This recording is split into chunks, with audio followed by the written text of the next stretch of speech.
શું તમને પણ મારી જેમ પાણીપુરી બહુ જ ભાવે છે? તો આજે આપણે બનાવી છે પાણીપુરી, અને તેના માટે છે આપણે સૌપ્રથમ પાણીપુરીનું તીખું પાણી છે એ આજે બનાવી છે. તો મોઢામાં તમને બી પાણી આવી ગયા ને? તો એમના માટે મેં કોથમરી, આદુનો ટુકડો, લીલી મરચી, લીંબુ અને થોડુંક લસણ છે એ મેં લીધેલું છે. તો સૌપ્રથમ છે એ ફુદીનો છે એને મેં લીધેલો છે. ત્યારબાદ ફુદીનાને છે એ આપણે પ્રોપર પાણીથી છે એ વોશ કરી લઈએ છીએ.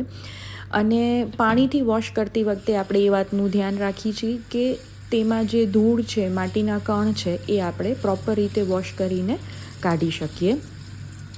અને ફુદીનાનું પ્રમાણ છે, અત્યારે મેં 2 બાઉલ છે એ ફુદીનો લીધો છે, એની સામે મેં 1 બાઉલ છે એ કોથમરી લીધેલી છે. તો સૌપ્રથમ ફુદીનાને વોશ કરીને તેને આપણે એક મિક્સર જારમાં આપણે ટ્રાન્સફર કરી લઈએ છીએ. પાણી બધું આપણે નિતારી દઈએ છીએ અને આપણે એને ટ્રાન્સફર કરી દઈએ છીએ. તેવી જ રીતે આપણે કોથમરી છે એને મેં દાંડી સહિત છે એ લીધેલી છે, બિકોઝ એ સેલરીનો જે ભાગ છે એનો બી સ્વાદ છે એ બહુ જ સરસ આવે છે. એટલે આપણે કોથમરી છે એ આખી જ લઈએ છીએ.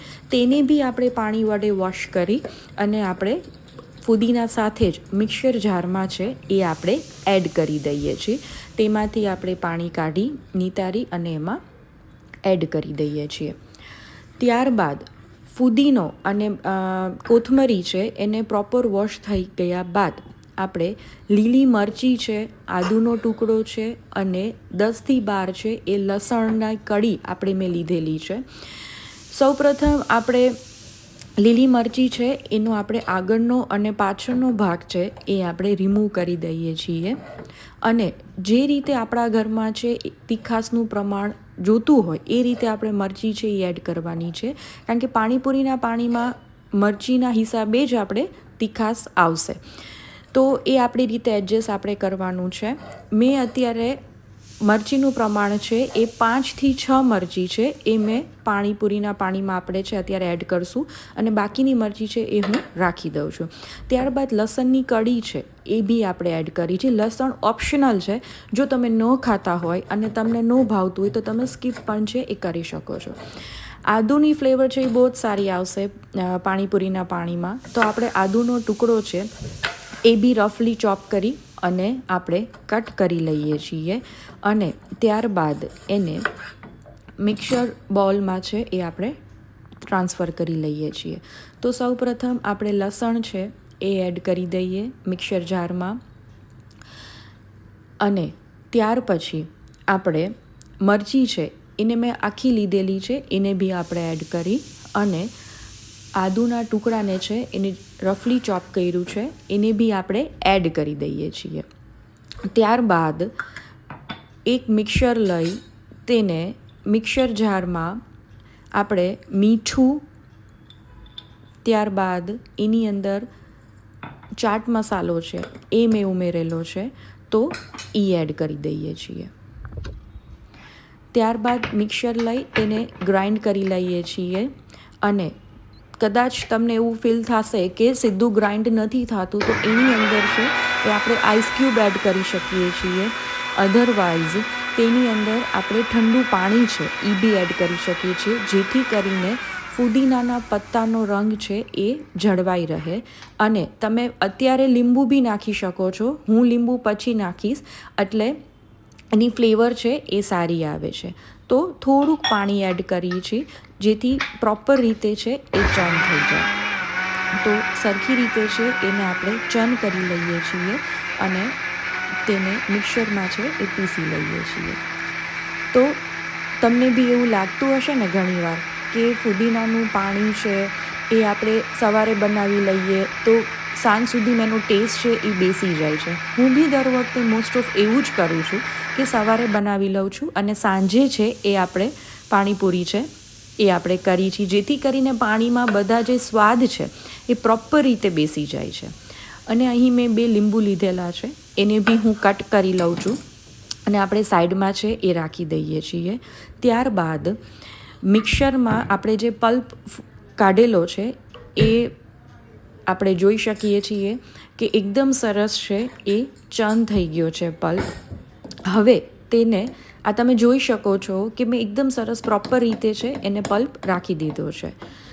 તમારે જો ઘાટું પાણી જોતું હોય તો તમે ગાળિયા વગરનું બી યુઝ કરી શકો છો અને ઉપરથી બધા મરી મસાલા છે આપણે કરી શકીએ છીએ. અને કોક ગાળીને બી છે એ પાણી લે છે. જેવી રીતે આપણે પાતળું પાણી જોતું હોય તો આપણે એ રીતે બી લઈ શકીએ છીએ. તો હું અહીં પાણીને છે એ ગાળી લઉં છું.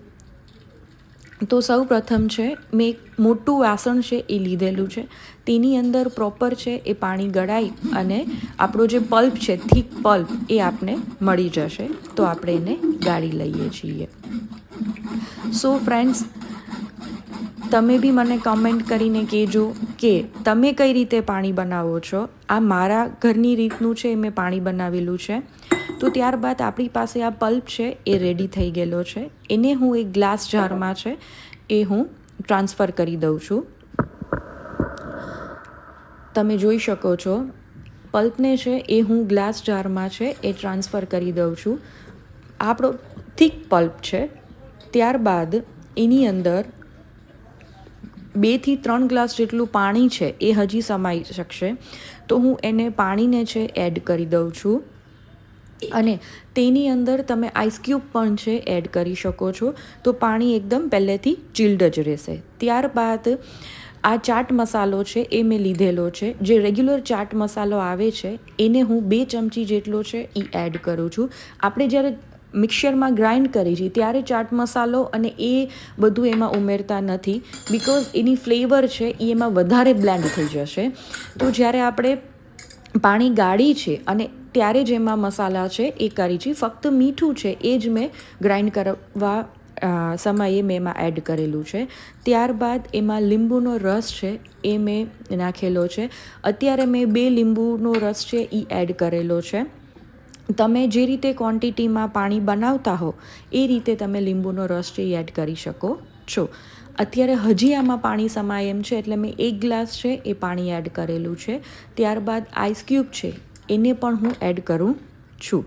તો તમે તમારી રીતે છે એ પાણીનું પ્રમાણ છે એડજસ્ટ કરી શકો છો અને તેને ટેસ્ટ કરી શકો છો કે તમને કેટલું તીખું જોઈએ છે અને કેટલું ખાટું જોઈએ છે. તીખા પાણીમાં છે એ આપણે ખાંડનો ઉપયોગ નથી કરતા. છતાં બી કોકને છે એ ખાંડ ભાવતી હોય છે તો તમે 1 થી 1.5 ચમચી છે 1.5 ચમચી છે એ ખાંડ એડ કરી અને ટેસ્ટ છે એ બેલેન્સ કરી શકો છો.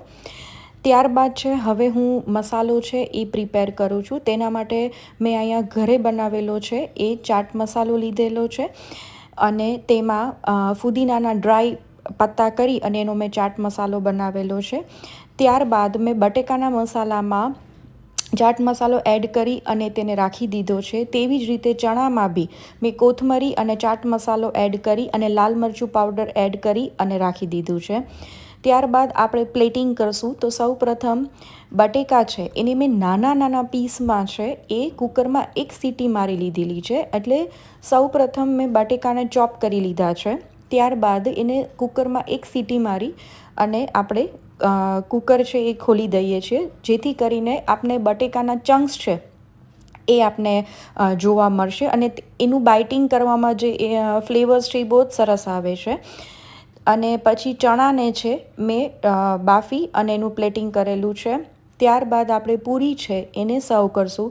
જો તમારી ઘરે બી ગેસ્ટ આવવાના હોય અને તમારે પાણીપુરીને છે સ્ટાર્ટરમાં અધરવાઇઝ પ્લેટિંગમાં આ રીતે સર્વ કરવી હોય તો તમે તેને કરી શકો છો. તેની ઉપર આપણે ડુંગળી છે એને મેં કટ કરી અને છે એ ગાર્નિશ કરેલી છે અને કોથમરી પણ છે એ મેં ચણામાં અને બટેકામાં ઉમેરી લીધી છે. તો આ સરસ મજાની પાણીપુરી છે એ તૈયાર છે. તમે તમારી રીતે આમાં સેવ છે એ બી એડ કરી શકો છો. તો હું પાણીપુરીને છે અત્યારે ટ્રાય કરું છું. સો લેટ્સ સ્ટાર્ટ કે પાણીપુરી કેવી બની છે. તો હું તમને ટેસ્ટ કરીને કહું. અમે તીખું પાણી છે એ એડ કર્યું છે. So it's very tempting. તમે એક પાણીપુરી ખાધા પછી ઊભા રહેવાના નથી. તો મસ્ટ ટ્રાય ઇટ.